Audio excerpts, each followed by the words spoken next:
Hi, I'm Sophie Weber, and this is my midterm project for Pre-Calculus 12 online.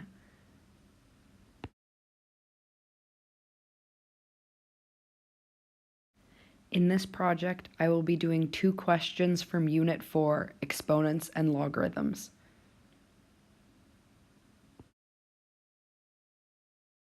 The first question I will be doing today is solving a logarithmic equation. C underlined there is just a 2. We need to change this 2 into a log form with the base of 2.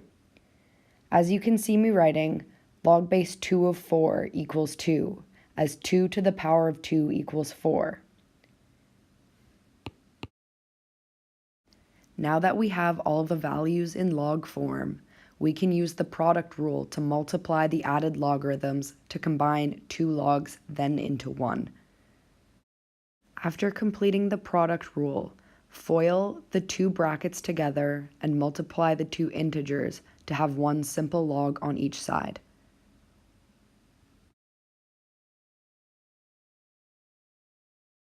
Now both sides can get rid of the log base 2 as it cancels out, leaving a polynomial.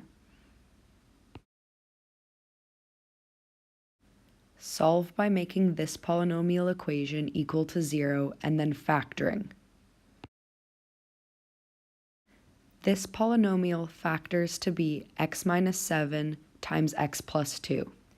This means that our x values are x equals 7 and x equals negative 2. But when you look at the rules for logarithms, the argument in the log cannot be a negative number. Negative 2 is less than 0, meaning that the only answer left is x equals 7. Next, an exponential graphing question. X minus 1 equals log base 3 of y minus 2. First, we must put this equation into its y equals form.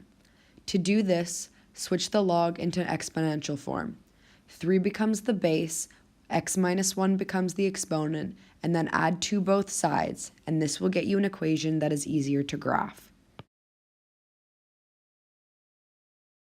Looking at this graph, you can see an exponential function with the base of 3.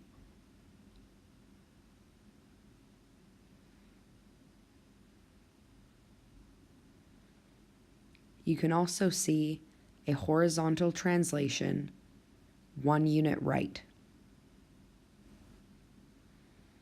Then finally, a vertical translation, 2 units up. I found the easiest way to do this type of question was to make a table of values. Write down your equation and plug in possible x values to then get a y value. Record these in your table. I ended up finding 4 different points to help me graph.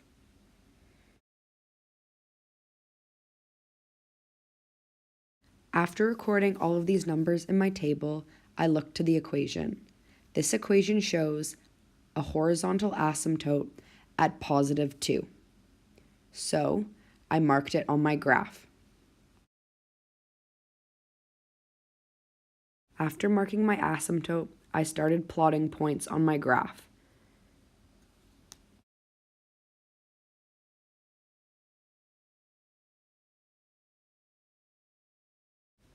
Connect these points with a curved line, and voila, you have an exponential graph.